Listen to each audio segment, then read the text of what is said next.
Rain lashed against the towering windows of the Chicago skyline, turning the city into a blurred mosaic of steel and neon.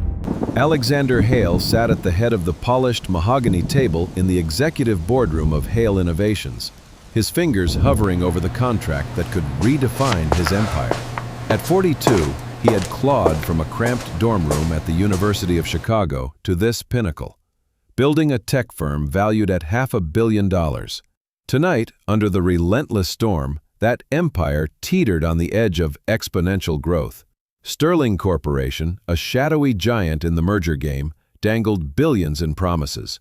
Expanded markets, cutting-edge AI integrations, a foothold in Silicon Valley that would eclipse even his wildest projections.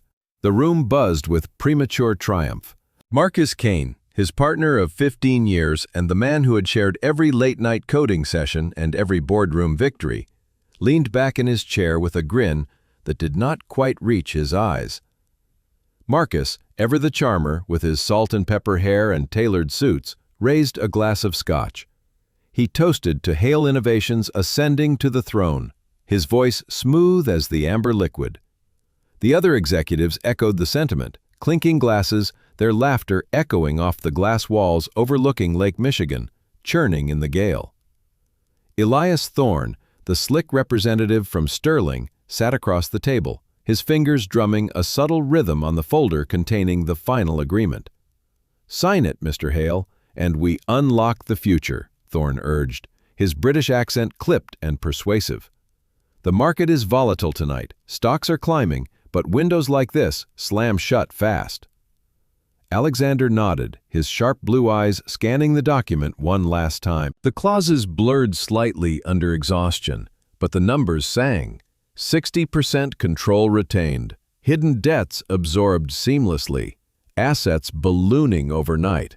He uncapped the Mont Blanc pen, a gift from Marcus on their 10th anniversary of partnership, its gold tip glinting under the recessed lights. His hand moved forward, inches from the signature line, the pen poised like a guillotine blade.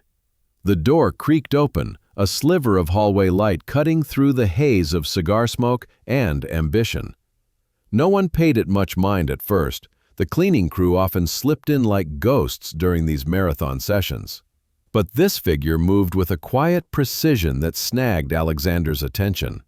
Isabella Ruiz pushed her cart forward, the wheels whispering over the carpet, her navy uniform crisp despite the late hour. At 28, she blended into the shadows of Hale Innovations, one of dozens on the night shift. Her dark hair pulled into a practical ponytail, her brown eyes downcast in deference. "Sorry to interrupt," she murmured, her voice soft with the faint lilt of her Mexican heritage. "I'll empty the bins quickly." The room barely registered her presence. Marcus chuckled, swirling his drink. "Keep it moving, sweetheart. We are on the cusp of history here." Thorne smirked, returning to his notes, while the others murmured agreements, their focus locked on the prize. Isabella nodded politely, maneuvering her cart toward the trash bin beside Alexander's chair. She knelt, her movements deliberate, adjusting the liner with care. The storm outside intensified, thunder rumbling like a distant warning, rain sheeting down the glass in relentless waves. As she rose slightly, her face drew level with Alexander's ear, close enough that he caught the faint scent of citrus cleaner and something warmer, like fresh tortillas from a home-cooked meal. Her breath was a feather-light brush against his skin. "Don't sign," she whispered, the words so faint the gale might have swallowed them. "It's a trap." Time fractured. Alexander's hand froze, the pen slipping from his grasp to clatter softly against the table, ink blooming like a bruise on the pristine wood. His pulse thundered in his ears, louder than the storm. "What?" he breathed, barely audible, his mind reeling. "Trap?" The word hung in the air, absurd, impossible. Who was this woman, this invisible cog in his machine, to utter such heresy? Isabella straightened seamlessly, her expression neutral as if she had commented on the weather. She emptied the bin with mechanical efficiency, her hands steady despite the tremor Alexander imagined in them. Without another glance, she gripped the cart and wheeled it toward the door, her posture unbroken, just another routine interruption in a night of high stakes. The door clicked shut behind her, sealing the room once more. But Alexander could not tear his gaze away. his world, so meticulously ordered, tilted on its axis. The contract lay untouched, the ink spot mocking him. Marcus leaned forward, his brow furrowing in that familiar, brotherly concern. "Alexander? Everything all right, old friend?" His tone was light, but his eyes narrowed, a flicker of something sharper beneath the surface. Across the table, Thorne cleared his throat, impatience edging his voice. "Mr. Hale? We are moments from sealing this. The terms are ironclad, weeks of due diligence behind us. Ready to make it official?" Alexander swallowed hard, his throat dry as the Sahara. The folder gaped open, clauses and figures swimming before him. He glanced at Marcus, searching for the anchor of their shared history, the all-nighters in undergrad, the garage startup that became this skyscraper, the toasts to loyalty unbreakable.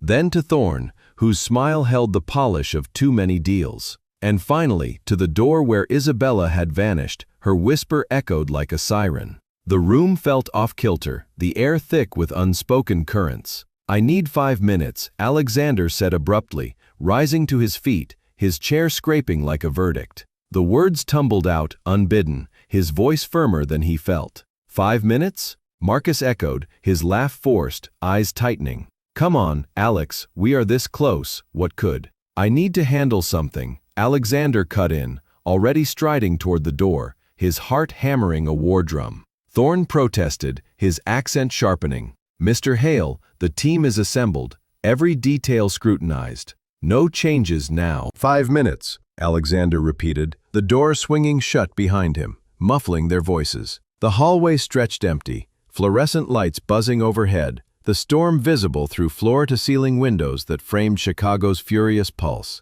Rain hammered the glass, lightning forking across the sky, illuminating the city's jagged teeth. He spotted her cart halfway down the corridor, Isabella pushing it with purposeful steps, her shoulders squared against the weight of what she had done. Her footsteps echoed faintly, swallowed by the thunder. Alexander broke into a jog, his polished loafers silent on the carpet. "You," he called, his voice low but commanding, pointing as if to anchor her in place. "With me, now." She halted, turning slowly, surprise flickering across her features before she masked it. Her dark eyes met his, steady, unyielding. For a heartbeat, the hallway held only them, the storm their silent witness. She hesitated, glancing back toward the service elevator, then nodded once, resolute. Without a word, she abandoned the cart and followed him into a dimly lit break room, the door sealing with a decisive click. Alexander turned, arms crossing over his chest, his 6-foot frame filling the space. The room was sparse, a vending machine humming in the corner, a round table scarred from countless coffee spills, windows streaked with rain that distorted the world outside. "Explain," he demanded, his gaze locking onto hers, intensity coiling in his chest like a spring. "Now, convince me that you are not out of your mind for crashing the biggest deal of my life." Isabella stood her ground, clutching a stray trash bag like a shield, her uniform rumpled from the night's labor. "I know it sounds wild," she admitted, her voice gaining strength, "but I overheard things no one else catches. Conversations in empty offices, whispers after hours. They are setting you up, Sterling and Marcus. The contract is rigged to bury you in hidden debts and siphon your assets. Sign it, and you hand them everything on a silver platter." Alexander stared, a laugh bubbling up unbidden, bitter and disbelieving. Part of him wanted to dismiss her, to call security and end this farce. But another part, the one honed by years of instinct in cutthroat boardrooms, felt the chill of truth slither down his spine. "Who are you?" he asked, stepping closer, his voice dropping. "Name, how long have you been here?" "Isabella Ruiz," she replied evenly. 8 months, night shift. Mostly invisible, which suits the job. He studied her, the faint scar on her knuckle from some forgotten scrape, the way her eyes held no fear, only quiet fire. "All right, Isabella, let us be crystal clear. You are gone if this is a prank, a grudge, or some bid for attention. Fired on the spot, no references, no severance." She met his stare without flinching, biting her lip briefly. "I get it, and I accept the risk. But staying silent while you lose it all, That would haunt me worse than any pink slip. Alexander turned away, pressing his palm to the cold glass window, the city sprawling below like a conquered kingdom. Lightning cracked, illuminating the churning lake, and doubt cracked his armor for the first time in his ascent. With nothing to gain and a job to lose, this stranger had just upended his reality. "Proof?" he asked, not turning, his reflection ghostly in the pane. "I have it," she said softly. "Photos, recordings, screenshots from unsecured files. I can bring it all tonight, 7 o'clock, right here." He nodded, the motion sharp. "Be here. Convince me, or it's your last shift." She slipped out without another word, the door whispering shut like a secret sealed. Alexander lingered, forehead against the glass, the storm mirroring the turmoil within. Outside, the contract waited, a serpent coiled in the boardroom. But now, hesitation gripped him, a novel sensation in a life of bold strokes. He straightened, smoothing his tie, and returned to the fray, steeling himself for the questions that would surely come. Alexander paced the break room like a caged panther, the storm outside mirroring his inner gale. The vending machine flickered its neon glow, casting erratic shadows across the linoleum floor, while rain drummed a frantic tattoo on the window panes. Isabella stood rooted near the door, her fingers twisting the edge of her trash bag, the plastic crinkling softly in the charged silence. He stopped abruptly, facing her, his broad shoulders blocking the exit, as if to trap the truth between them. "Speak plainly," he commanded, his voice a low rumble that cut through the thunder. "You drop a bomb like that and expect me to stroll back in there without answers. Who exactly is pulling the strings on this so-called trap?" Isabella lifted her chin, her brown eyes locking onto his with a steadiness that belied her station. "It started 3 weeks back," she began, her words measured, and each was chosen like a chess move. "After hours, I was wiping down Marcus Kane's office, the grunt work that lets you hear things folks forget about. Voices carried from the adjoining conference room, hushed but clear. His and a woman's. They were mapping it out, step by step, the merger as a Trojan horse. Sterling funnels in phantom debts, bloated figures that look like assets on paper, but drag your company under once the ink dries. Marcus gets a cut, funneled through offshore shells, and you wake up owning a sinking ship, liable for billions, while they sail off with the real value.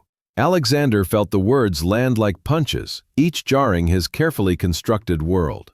Marcus Kane, the brother he never had loaned him his last $100 in college, had stood vigil during his mother's funeral, and had inked the tattoos of their startup dreams on matching forearms. Betrayal tasted metallic on his tongue, sharp as the scotch lingering from the boardroom. And the woman? He pressed, leaning against the table, his knuckles whitening on the edge. Who was she in this? "Victoria Lang," Isabella replied, her tone flattening as if reciting a poison recipe. "Tall, blonde, always draped in designer silk that screams old money. She's in deep with Marcus now, but I caught her profile through the door crack. I took a quick snap on my phone, which was blurry, but enough to place her. She's your ex, isn't she? The one who walked out 2 years ago, claiming your worlds were too far apart." The name hit like lightning, illuminating forgotten corners of his heart. Victoria, with her cascade of golden hair and laugh that once lit up dingy bars, now twisted into this. They had parted amid tears and recriminations, her ambition clashing with his grounded climb. She had vanished into the ether of high society galas, leaving him to nurse wounds in silence. "How deeply does this rabbit hole go?" Alexander demanded, his mind racing ahead to the implications, the fallout that could unravel everything. "Deeper than you imagine," Isabella said, pulling her phone from her pocket with a steadiness that impressed him. She scrolled quickly, her thumb a blur, then tilted the screen toward him. The photo was grainy, captured through a sliver of door, Victoria's profile sharp against the glow of a laptop, Marcus gesturing animatedly beside her. But it was the audio file she tapped next that truly ensnared him. She hit play, and the voices emerged tinny but unmistakable from the tiny speaker. "Once he signs, we lock down complete control of the assets," Marcus's voice drawled, laced with that familiar drawl Alexander knew from 1,000 strategy sessions. "No loose ends." "You sure about Hale?" Victoria countered, her tone silk over steel. "He's sharper than he lets on. What if he sniffs it out?" "He's blind to it," Marcus scoffed. "Always has been too trusting, too loyal. It worked with you back then. Hell sign, and in 48 hours, Hale Innovations is ours. We vanished to the Caymans, pockets lined." The recording cut off abruptly, Victoria's laughter trailing like venom. Alexander staggered back a step, the table edge biting into his thigh. The room spun, the storm outside paling against the tempest within. That laugh, once a melody that pulled him through sleepless nights, now curdled into betrayal. He snatched the phone, replaying the snippet, hunting for forgery, for any thread to tear it apart. But the voices were raw, unfiltered, the cadence of conspiracy too real to deny. "More?" he rasped, handing it back, his hand brushing hers in the exchange.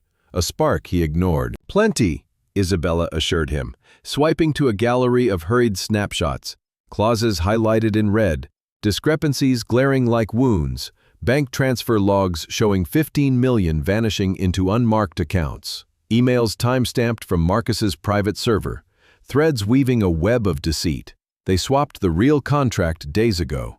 "Yours says you hold 60% post-merger. Theirs, 20%, buried in fine print under asset reallocations. It's fraud, plain and vicious." Alexander crossed to the window, pressing his forehead to the cool glass, the city below a glittering abyss. "Why?" he murmured, more to the void than to her. "Marcus and I, we built this from nothing. College dropouts in a basement, dreaming big. He's like blood." Isabella stepped closer, her voice softening but firm. "Money has a way of rewriting loyalties," she said gently, "or it just peels back the mask they always wore. I have watched you, Mr. Hale. From the shadows, I see how you treat the invisible ones like me. A nod here, a thank you there. Not many bosses bother. Staying quiet felt like letting the wolves win when I pieced this together." Again, he turned, studying her anew. The uniform hung loose on her frame, but there was steel in her posture, a quiet defiance that spoke of battles fought in silence. "And what do you get out of this?" he probed, suspicion lingering like smoke. "A raise? A corner office? Or just the thrill of playing hero?" She met his gaze without flinching, a small smile tugging at her lips, wry and self-deprecating. "Thrill? Hardly. I get to sleep at night, knowing I did not watch a good man get gutted. As for the rest, let's say I have my own reasons for spotting a raw deal when it slithers by. But if you want the complete dossier and the unedited files, meet me here at 7. I'll bring everything, no games." Alexander weighed her words, the risk a tightrope over oblivion. Part of him screamed to march back, sign the deal, chalk this up to storm-induced paranoia. But instinct, that gut-honed blade from years of pivots and power plays, whispered otherwise. "Fine," he conceded, nodding once, 7 sharp. "But Isabella, if this is smoke without fire, if you are wasting my time or spinning tales for leverage, you are out. No appeals, no second chances." "Understood," she replied, her eyes gleaming with resolve. "And if it is fire? If I am right, and you dodge the blade? Then you owe me a coffee, not pity, mind you, just a nod to the janitor who saved your throne." A bark of laughter escaped him, surprising them both, cutting the tension like a knife. The audacity of it, her injecting levity into the abyss, stirred something unfamiliar. "Deal," he said, the corner of his mouth quirking, "but only if the coffee is strong enough to wake the dead." She gathered her phone, slipping it into her pocket with a nod that sealed their pact. "See you at 7, Mr. Hale. And try not to sign anything stupid in the meantime." With that, she slipped out, the door easing shut behind her, leaving Alexander alone with the storm and his unraveling certainties. He lingered a moment, drawing deep breaths of the recycled air, then straightened his tie and strode back to the boardroom. The door swung open to expectant faces, the clink of glasses resuming like a halted orchestra. Marcus rose halfway, concern etching his features. "Alex, you good?" 5 minutes felt like 50. "Thorne here is about to burst a vein." "All set," Alexander lied smoothly, sliding into his seat, the contract still mocking him from the table. "Just needed to clear my head. Rain like this stirs up old ghosts." He forced a smile, channeling the charisma that had sealed deals from Tokyo to Toronto. But Thorne was not buying the nonchalance. He pressed the addendum on page 47, tapping the folder. "It ties up the debt transfers neatly. Your counsel signed off last week." Alexander flipped it open, his eyes skimming the text, hunting for the poison Isabella had described. The word swam, innocuous on the surface, but now laced with doubt. "Noted," he said evenly. "One last sweep, though, humor me. Let's reconvene tomorrow morning. Fresh eyes, no storm clouds." The room deflated, murmurs rippling like aftershocks. Marcus leaned in, his hand clamping Alexander's shoulder a touch too firmly. "Tomorrow? Alex, this is prime time. Sterling has suitors lining up.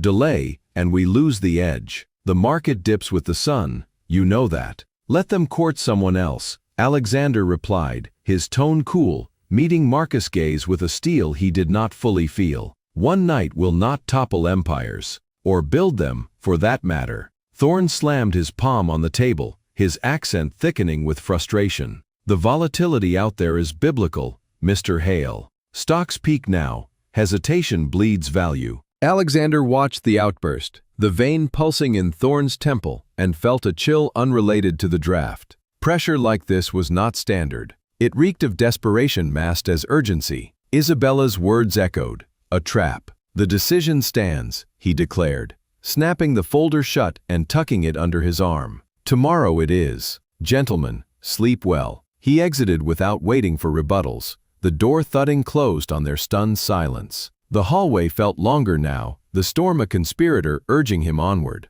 7 o'clock loomed, a deadline that could crown him fool or savior. As he jabbed the elevator button, Marcus's voice trailed after him from the cracked door. "This better be worth it, Alex, for all our sakes." The doors slid shut, sealing Alexander in descent, the city lights blurring through rain-streaked glass. Trust fractured for the first time in 15 years, and in its cracks, a stranger whisper took root. The break room was a cocoon of dim light, the storm outside reduced to a muffled roar as Alexander leaned against the scarred table, his pulse still racing from the recording. Isabella sat across from him, her phone resting between them like a loaded gun, its screen glowing with the damning image of Victoria Lang and Marcus Kane. The grainy photo captured Victoria's sharp profile, her blonde hair catching the light of a laptop, while Marcus's silhouette gestured with a predator's confidence. The audio had been worse, Marcus's voice dripping with smug certainty. Alexander's too trusting, always has been. By the time he realizes, we'll own it all. Alexander's hands trembled, not from fear but from the raw sting of betrayal, a wound reopening from years past when Victoria had walked away, citing irreconcilable paths. Now she was back, entwined with his closest ally, not as a lover but as a conspirator. He pushed off the table, pacing to the window where Chicago's skyline glittered through sheets of rain, a city oblivious to the fracturing of his world. "Is that all you've got?" he asked, his voice rough, turning to face Isabella. "A blurry photo and a snippet of talk? That could be anything, strategy, a joke, a misunderstanding. I need more than whispers and shadows to accuse my best friend of 15 years. Isabella's eyes narrowed, a flicker of frustration crossing her face before she masked it with resolve. She swiped through her phone, pulling up a cascade of images, documents snapped in haste, their edges blurred but legible. "Here's more," she said, her tone steady, laced with the faintest edge of defiance. "Contracts with clauses you never saw. Look at this one." She zoomed in on a scanned page, red ink circling a section buried in legalese. "Your version of the merger deal promises you 60% control post-signing. This one, the real one they'll swap in, cuts you to 20. The rest funnels to a shell called Sterling International Holdings, which is registered offshore. Guess who the shareholders are? Marcus Kane and Victoria Lang." Alexander snatched the phone, his fingers brushing hers, the contact fleeting but electric. He squinted at the screen, the fine print a maze of betrayal. The numbers didn't lie. Asset reallocations, debt transfers, all cloaked in jargon but clear in intent. "They're siphoning everything," he muttered, scrolling to another image, a bank transfer log showing $15 million vanishing from Sterling's accounts into an unmarked one. His stomach churned. And this? Last week, Isabella said, standing to point at the screen. That money didn't go to merger prep like they claimed. It landed in a personal account tied to Marcus. I cross-checked the routing numbers against public records. It's his, Mr. Hale. He's already cashing in. Alexander's knees weakened, and he sank into a chair, the phone heavy. Marcus, the man who'd shared dorm room ramen, coded their first algorithm on a borrowed laptop, toasted their first million with cheap beer. This Marcus was bleeding him dry? He replayed the recording, Victoria's laugh slicing through him like a blade, a sound he'd once chased across crowded rooms. "How did you get this?" he demanded, his voice low, almost accusing. "You're a janitor, not a detective. How do I know you didn't fake it? Photoshop and deepfakes. People do worse for less." Isabella's jaw tightened, but her gaze held firm, unyielding under his scrutiny. "I get why you'd think that," she said, crossing her arms, the trash bag forgotten on the table. "I'm nobody here, just the woman who mops your floors. But I've been cleaning Marcus's office for 8 months, Mr. Hale. People forget I'm there, like furniture. They talk about deals, debts, and you. I caught them late 3 weeks ago, thinking the office was empty. The door was cracked, and my phone was in my hand. Call it instinct or dumb luck, but I hit record. Those files snapped during night shifts when they left papers out, thinking no one would notice. I'm not in this for glory. If I'm wrong, fire me. If I'm right, you're the one who loses everything by ignoring this." Her words landed with the weight of truth, each syllable chipping at his disbelief. He studied her, the faint scar on her knuckle, her ponytail swung slightly as she leaned forward, her voice carrying a fire that didn't match her worn uniform. "Why risk it?" He pressed, leaning closer, his breath catching the citrus scent clinging to her. "You could have stayed quiet, kept your head down. What's in it for you?" Isabella hesitated, her eyes flicking to the window where lightning forked across the sky. She seemed to weigh her answer for a moment, her lips parting then closing.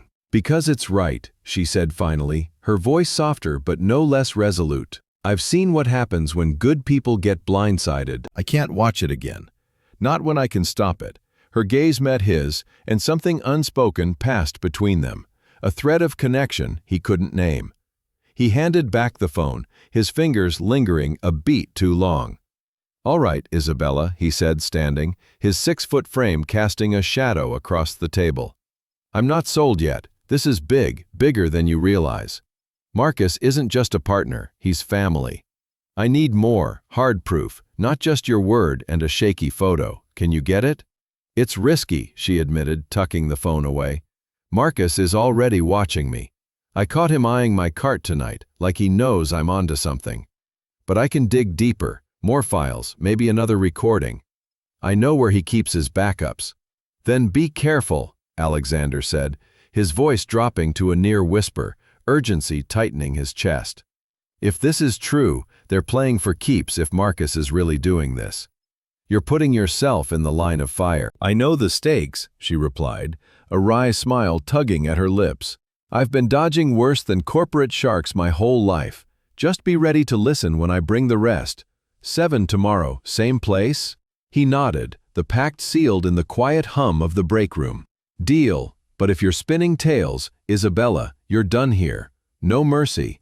She laughed softly, a sound that caught him off guard, warm and sharp like a spark in the dark. "Noted, Mr. Hale, but if I'm right, you'll owe me that coffee I mentioned. Black, no sugar keeps the soul awake." She grabbed her trash bag and slipped out, her cart rattling faintly down the hall, leaving him alone with the echo of her words. Alexander stood frozen, the city's pulse throbbing beyond the glass. He flashed back to a decade ago, a dive bar near campus, Marcus slinging an arm around him as they toasted their first patent. That kid, all hunger and loyalty, was gone, replaced by a voice plotting his ruin. Or was he? Doubt gnawed, but Isabella's conviction clung tighter, her quiet fire igniting something in him, hope or recklessness. He returned to the boardroom, the contract still waiting like a coiled viper. Marcus was at the head of the table, whispering to Elias Thorne, their heads bent close. Both straightened as Alexander entered, Marcus's grin too quick, too polished.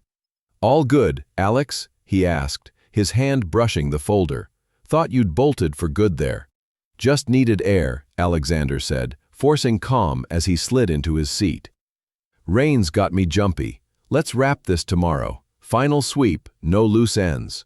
Thorne's eyes narrowed, but he nodded. "Tomorrow it is, Mr. Hale. Markets wait for no one." Marcus clapped his shoulder, the gesture too familiar, too heavy. "Sleep on it, brother. Tomorrow, we make history." Alexander smiled thinly, his hand closing over the folder, the weight of Isabella's warning burning in his pocket.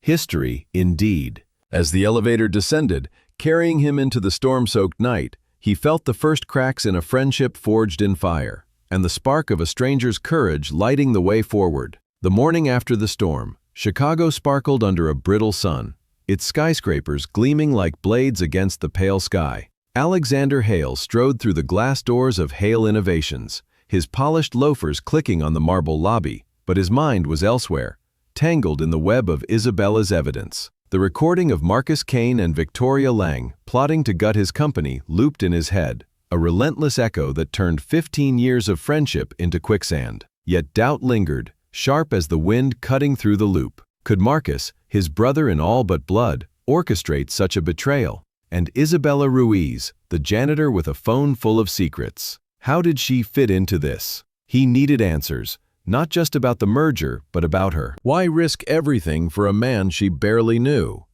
The elevator hummed to the executive floor, and Alexander bypassed his corner office, heading straight for human resources.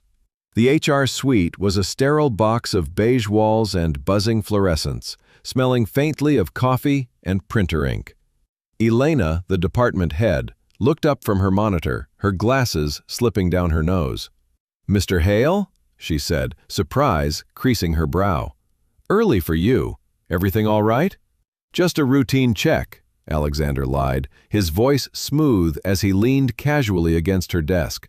"I need the personnel file for Isabella Ruiz, night cleaning crew. Nothing urgent, just dotting some I's." Elena's eyebrows climbed higher, but she swiveled to her filing cabinet, fingers flicking through folders with practiced ease. "The janitor?" she asked, pulling a thin manila file. "Did something happen? Theft? Misconduct?"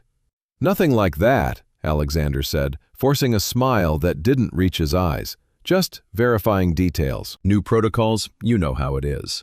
She handed him the file, curiosity flickering in her gaze. He flipped it open, scanning the sparse pages. Isabella Ruiz, 28, hired 8 months ago, night shift, no infractions.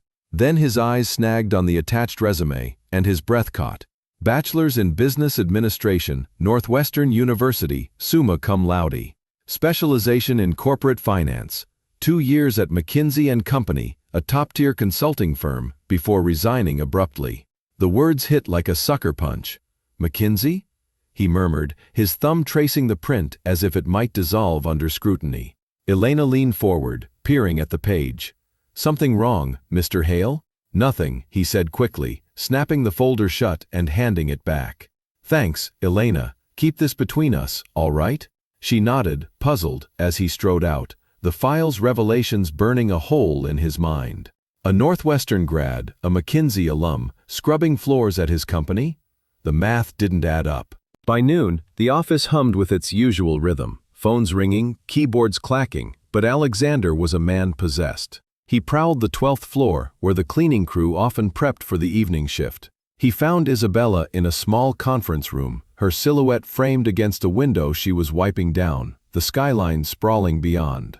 Her navy uniform hung loose, but her movements were precise, a damp cloth gliding over glass with quiet efficiency. She didn't notice him at first, her focus absolute, a strand of dark hair escaping her ponytail to curl against her cheek. "Isabella," he said, his voice cutting through the hum of the building's ventilation.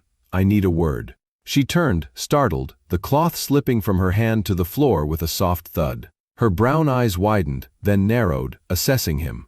"Mr. Hale," she said, brushing her hands on her apron. "Something new about Marcus? Or did you find more dirt in my cart?" He ignored the quip, stepping closer, his arms crossing over his chest. I checked your file, he said, watching her closely. Northwestern, McKinsey, corporate finance. Care to explain why a woman with that resume is mopping my floors? Her face paled, a flash of vulnerability before she masked it with a bitter smile. She bent to retrieve the cloth, buying time, then straightened, her gaze locking onto his. You dug into my file, she said, not a question. I should have expected that from a CEO. Since you're asking, it doesn't matter what degrees I've got or where I worked. To everyone here, I'm just the Latina cleaning lady. Invisible, replaceable. That's the deal. McKinsey isn't invisible, Alexander countered, his voice low, insistent. That's a corner office trajectory. How do you go from that to this? She sighed, setting the cloth on the table, her hands resting on a water bucket. Want the truth? I was good at McKinsey. Damn good. Crunched numbers, spotted fraud in contracts bigger than your merger. But promotions? Always just out of reach. First, they said I needed more experience. Then, my communication style didn't fit their culture. She gave a humorless laugh, her eyes glinting with old wounds. Translation? I was too competent to stay a grunt, but too brown to lead their boardroom. That's how it works when you don't look the part. Alexander's jaw tightened, a flare of anger. Not at her, but at the injustice she described. That's discrimination, he said. You could have sued, taken them to court. With what? She shot back, her voice sharp but controlled. My savings? My connections? Who will believe a Latina fresh out of consulting over a firm like McKinsey? I had bills and responsibilities, but there was no time for a legal crusade. Responsibilities, he echoed, catching the weight in her voice. You mentioned a sister. Tell me about her. Isabella hesitated, her fingers tightening on the bucket's edge. Sophia, she said softly. 22, born with a congenital heart defect, needs a valve transplant, 200 grand we don't have. The health plan here covers 60% of her meds, her checkups. It's not much, but it's why I'm here, scrubbing your windows instead of running models in a penthouse office. I can't afford to be unemployed.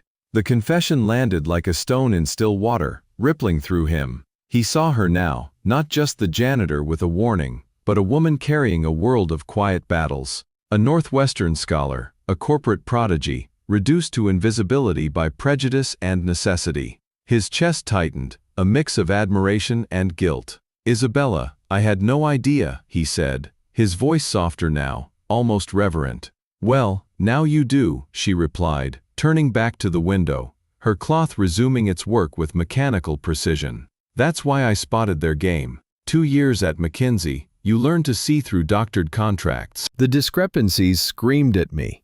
Wrong numbers, hidden clauses. I couldn't let it slide when I knew what they planned to do to you. And why me? He pressed, stepping closer, close enough to see the faint freckles across her nose. You said I'm different from other executives. What did you mean? She paused, her cloth stilling against the glass, her reflection meeting his in the pane. I've watched you, she admitted, her voice low, almost reluctant. 8 months, cleaning your office, your boardroom. You say thank you to the night crew, hold doors for us, ask about our days like we're not just shadows. Most execs don't. When I saw Marcus and Victoria scheming to ruin you, it hit too close to home. People like them have burned me, people who see me as less. I couldn't stay quiet, not this time. Alexander studied her, the fire in her words igniting something in him. Respect, maybe, or something deeper he wasn't ready to name. Her story wasn't just about courage, it was about survival, about clawing through a world that tried to bury her. Isabella, when this is over, he started, but a voice cut through the air, sharp and familiar. Alexander? Marcus stood in the doorway, his tailored suit crisp, his smile a mask that didn't reach his eyes.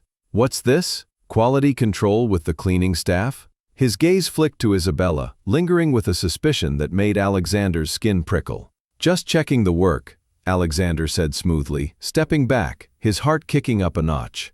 You know I'm particular about details. Lunch soon? Need to tweak a few merger clauses?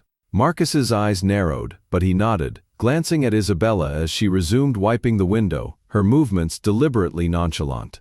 Since when do you micromanage the janitors, Alex? He asked, his tone light but probing. Since I decided details matter, Alexander replied, grinning as he steered Marcus toward the hallway. "Let's eat. Sterling meeting's at 3, right?" "Yeah, 3, Marcus said, casting a final look at Isabella, his smile tightening. "Hope you're not getting cold feet." "Not a chance," Alexander lied, leading Marcus to the elevator, his mind racing. Isabella's secret wasn't just her past. It was the key to unraveling the trap closing around him. But Marcus was watching, and the clock was ticking. The Chicago skyline shimmered under a midday sun, its steel spires cutting through a haze of autumn heat. Alexander Hale sat across from Marcus Kane in a sleek downtown bistro, the clink of cutlery and murmur of power lunches a stark contrast to the storm in his mind. The folder of merger documents rested between them, a silent accusation, while Isabella Ruiz's revelations pulsed like a second heartbeat.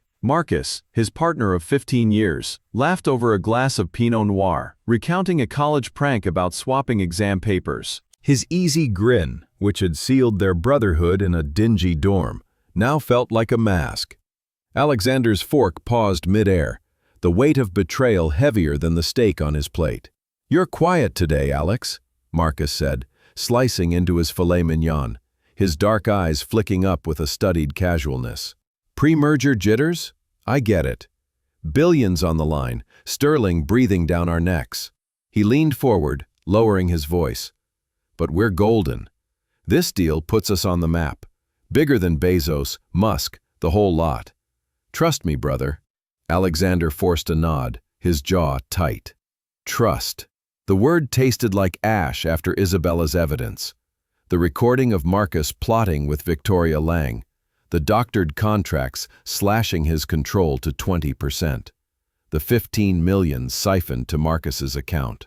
He said he was tying up loose ends, sipping water to cool the fire in his chest. "You know me, always double-checking." Marcus chuckled, but his gaze sharpened, probing. "Loose ends? We've been over the numbers 100 times. Elias Thorne's team vetted every clause. Speaking of, he's pushing for a 3 o'clock sign-off. Market's hot now, delay, and we risk sterling walking." Alexander's fingers tightened around his glass. Elias Thorne, Sterling's polished representative, had been a relentless drumbeat in the boardroom, his British accent cloaking urgency and charm. But last night, as the meeting dissolved, Elias had lingered, his parting whisper unexpected. "I see something off here, Hale. Watch the fine print." It was a crack in the facade, a hint that not everyone at Sterling was in on Marcus's game. Or was it a ploy? Alexander couldn't tell, not yet. "I'll be ready," he said, meeting Marcus's stare. "Just want to make sure we're bulletproof." Marcus leaned back, swirling his wine, his smile barely reaching his eyes. "You're overthinking, Alex.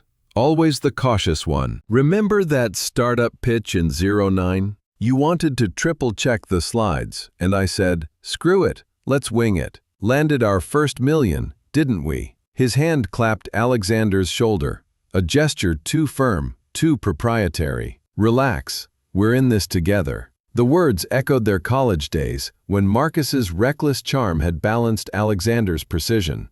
Their dreams forged in late-night code and cheap beer. But now, a darker truth surfaced. Marcus's charm had a price. Isabella's words haunted him. Money rewrites loyalties, and a memory flickered. Marcus, in junior year, was borrowing cash for a poker game, his eyes glinting with desperation. Alexander had covered it, no questions asked. Later, he learned Marcus owed 10 grand to a shady bookie. A debt quietly settled after their first big break. Had that hunger for quick wins festered into this? A $10 million betrayal? Lunch wrapped, and they returned to Hale Innovations, the glass tower gleaming like a fortress. In the elevator, Marcus pressed the button for the executive floor, his voice casual but edged. "You've been off since last night, Alex. Something I should know." His hand rested on Alexander's arm, a brotherly gesture laced with scrutiny. "Just the storm," Alexander lied, his reflection in the elevator doors showing a man caught between loyalty and suspicion. "Big deals stir up old ghosts. You know how it is." Marcus nodded, but his eyes lingered, searching. "We've built this from nothing, you and me. Don't let nerves derail us now. The merger's our ticket to the big leagues. Trust me."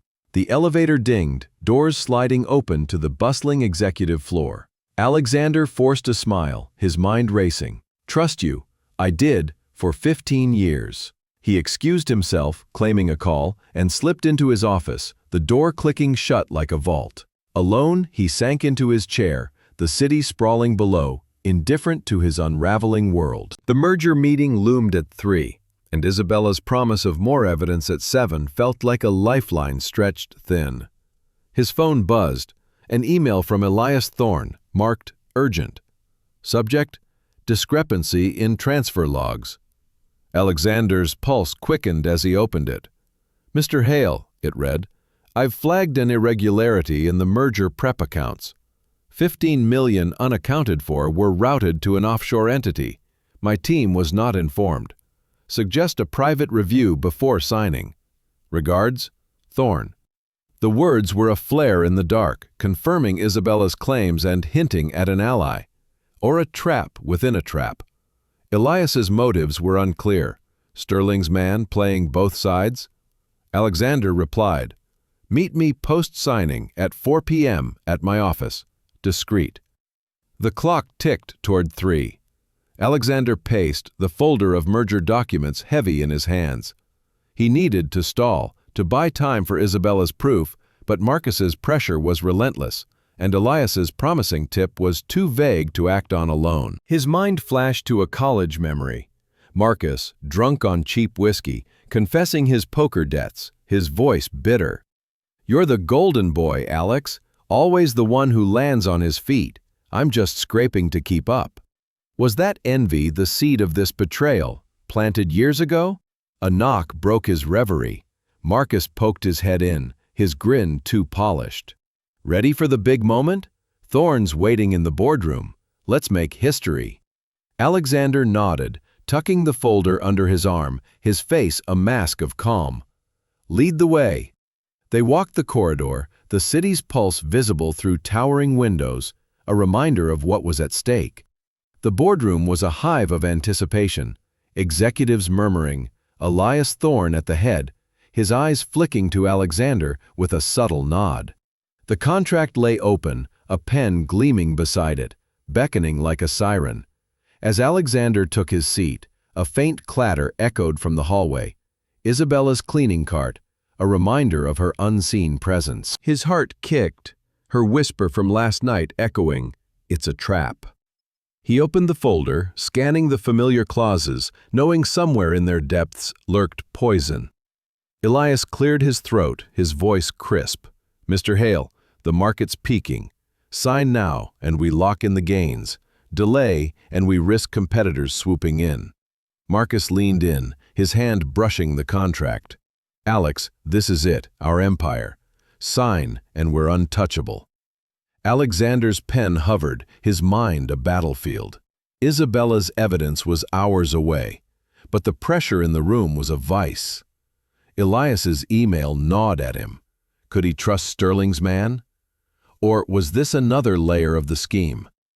"I need one final pass," he said abruptly, closing the folder with a snap.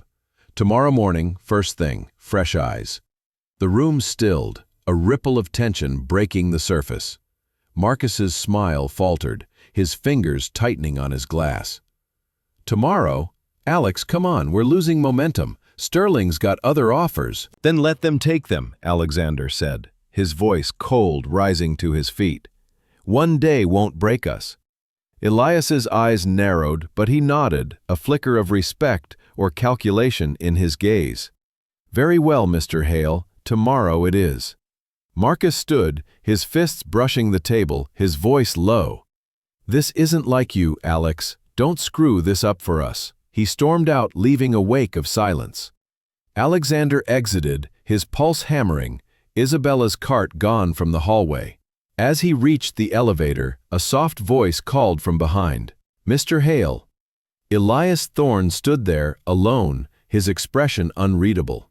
"I meant what I said in the email," he murmured. "Check the accounts tonight. You'll find what you need." He slipped away before Alexander could respond, leaving a spark of hope and a new layer of doubt. The elevator doors closed, sealing Alexander in descent. the city's lights blurring beyond the glass. 7 o'clock loomed, Isabella's proof his only anchor in a sea of suspicion, with Marcus's shadow and Elias's cryptic warning tightening the noose. The air in the executive bathroom on the 15th floor was thick with the scent of lemon cleaner, the tiles gleaming under Isabella Ruiz's meticulous hands.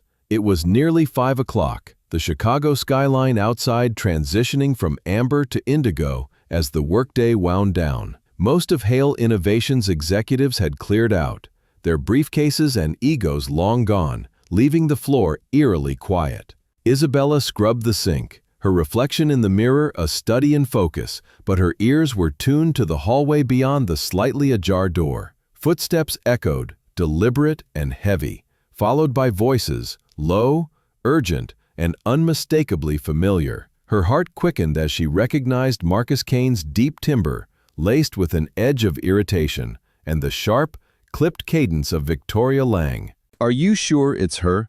Victoria's voice carried a venomous bite, her words slicing through the stillness. "This cleaning girl, Ruiz, she's the one poking around?" "Absolutely," Marcus replied, his tone cold as the marble beneath Isabella's hands. "I checked after seeing her with Alex yesterday. Isabella Ruiz, 28, ex-McKinsey, too competent for her own good. Security footage confirms it. She was in my office when we finalized the Sterling deal details. She heard everything." Isabella froze, her sponge stilling in the sink, her breath shallow to avoid detection. She pressed herself against the wall, her navy uniform blending into the shadows, her pulse hammering as the voices drew closer. The door's narrow gap framed a sliver of Marcus, his tailored suit rumpled from a long day, his face taut with calculation. Victoria said if she's feeding him doubts, her voice rising with panic, "We're exposed." Alex backed out of signing yesterday and started asking about clauses we buried. "Damn it, Marcus, if he finds the transfers." "He won't," Marcus cut her off, his voice a low growl. "Not if we move fast. We get rid of her before she spills more. Tonight." Isabella's hands trembled, gripping the sponge until water dripped onto her shoes. "Rid of her?" The words were a blade, sharp and final. She forced her breathing to steady, her mind racing through exits, plans, survival. "How?" Victoria asked, her tone shifting to a chilling pragmatism. "She's nobody, but Alex seems to trust her. He was chasing her down the hall like she's his new CFO. Humiliation," Marcus said, a cruel smile audible in his voice. "I'll call an emergency meeting for all staff right now. I accused her of stealing confidential documents and flash-doctored photos from my office. No one will believe a fired janitor over me, especially not with my 15 years next to Alex. He'll look like a fool chasing a skirt if he defends her. She's done."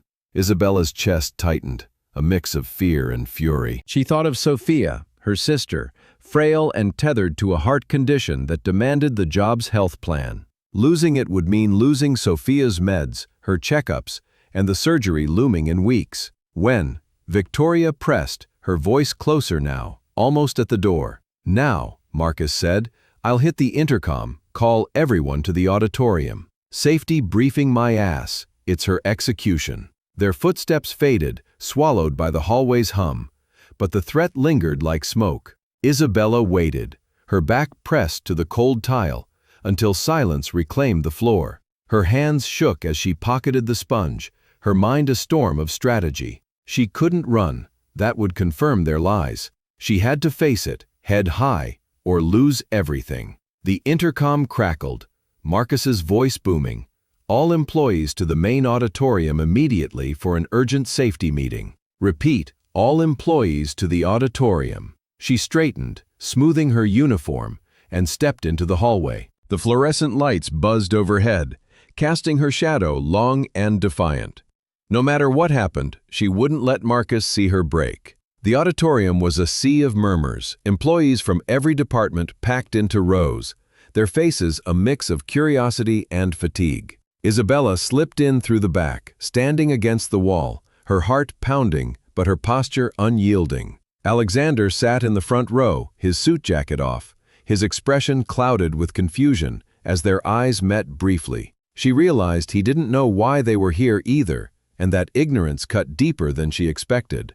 Marcus strode onto the stage, a manila folder in hand, his face a mask of grim authority. "Thank you all for coming on short notice," he said, his voice amplified by the microphone, resonating with a practiced sincerity. "We're here to address a grave breach of company security." A nervous ripple spread through the crowd, eyes darting. "Yesterday, we discovered confidential merger documents were photographed and removed from executive offices. This isn't just a contract violation. It's corporate espionage." Isabella felt the room tilt, the air growing heavy as eyes turned toward her, some curious, others already judging. She knew what was coming, had braced for it, but the weight of hundreds of stares pressed against her chest. Marcus's gaze locked onto her, cold and triumphant. "After a thorough investigation with our security team, we've identified the culprit. Isabella Ruiz, cleaning staff. Step forward, please." Her legs trembled, but she moved, each step deliberate, her chin high as she crossed the auditorium. Whispers trailed her like a wake, the crowd parting as she reached the stage. Marcus loomed, his folder open, revealing printed photos, grainy shots of her in his office. Timestamps doctored to place her there after hours. "Miss Ruiz," he said, his voice dripping with disdain, "photos of sensitive documents were found on your phone. Care to explain?" She glanced at Alexander, his face a storm of shock and conflict, his hands gripping the chair arms. She began, her voice steady despite the tremor in her core, but Marcus cut her off. "And security footage," he continued, holding up another photo, "shows you entering executive offices outside your shift. Theft of intellectual property is a federal crime, Miss Ruiz. But given your clean record, we're offering termination instead of prosecution." "This isn't fair," Isabella said, her voice rising, clear and defiant. "I was trying to protect." "Protect what?" Marcus snapped, slamming his fist on the podium. "Your own agenda? Were you selling secrets to our competitors?" The crowd gasped, the accusation a spark in dry grass. Isabella turned to Alexander, her eyes pleading. "You know I was trying to help," she said, her voice breaking but resolute. "You saw the evidence, Mr. Hale. Tell them."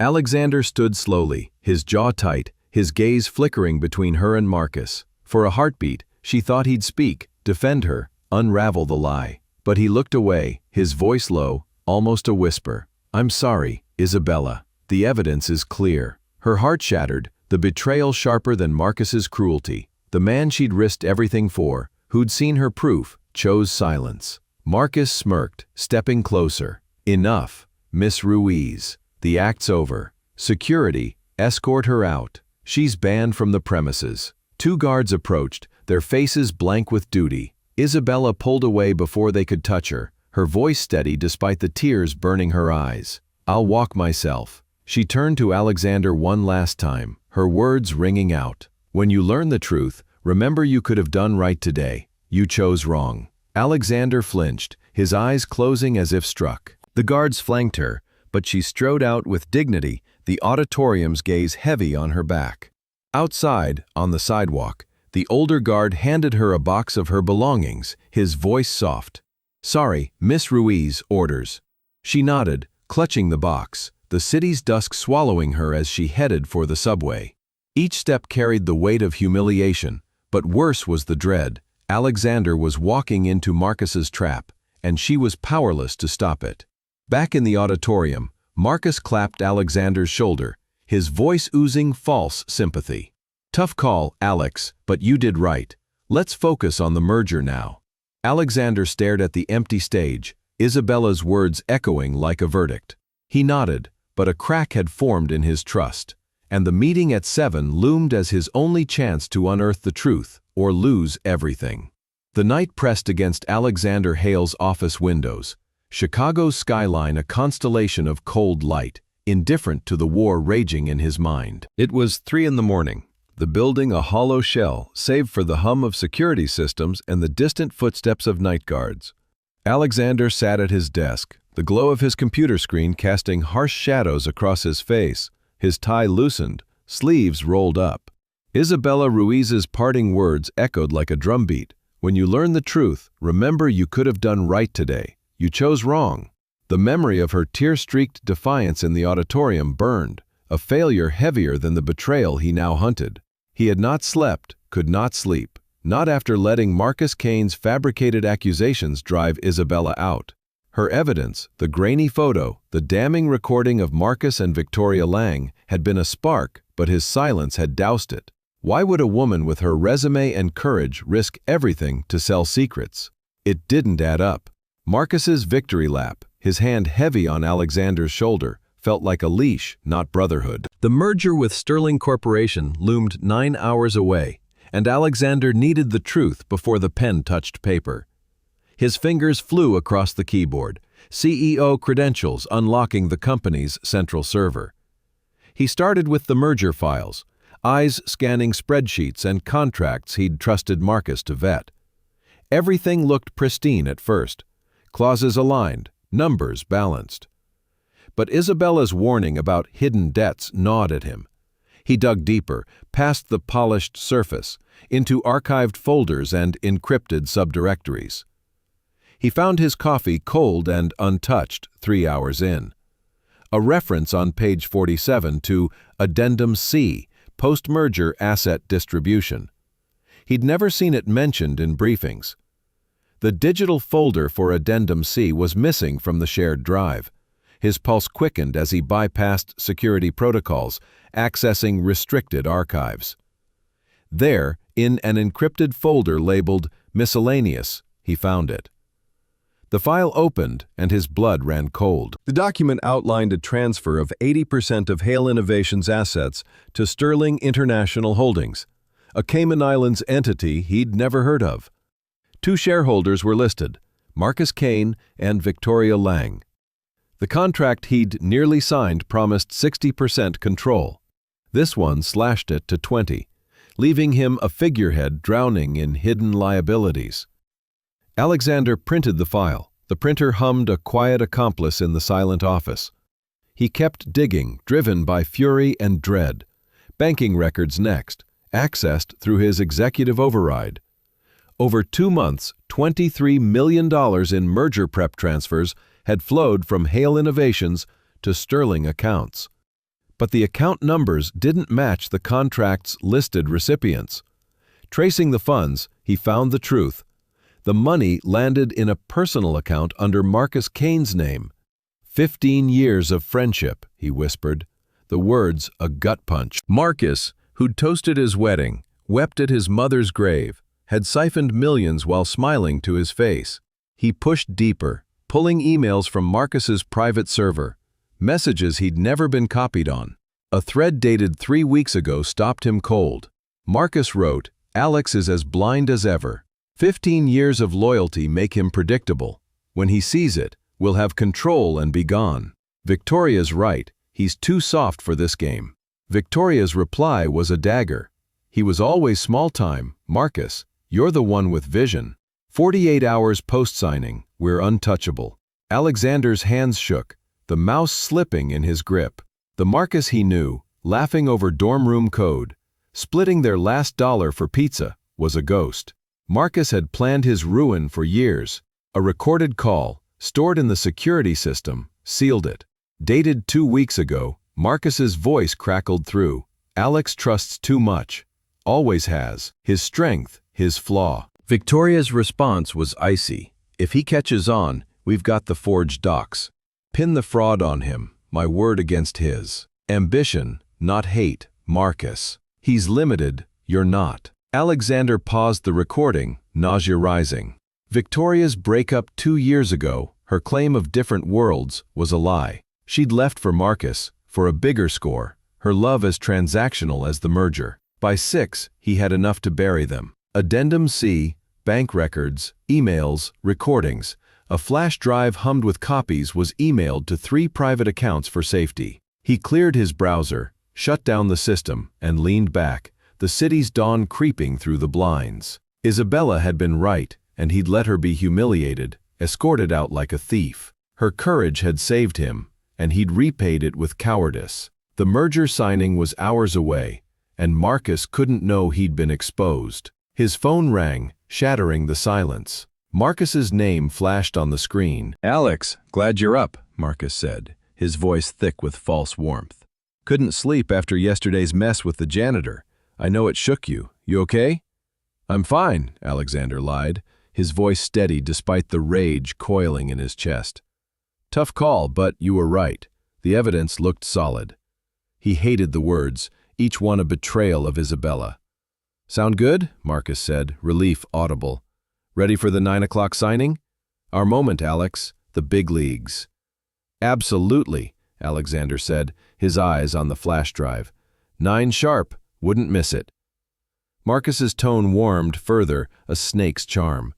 No matter what, Alex, our friendship's the real deal, always will be.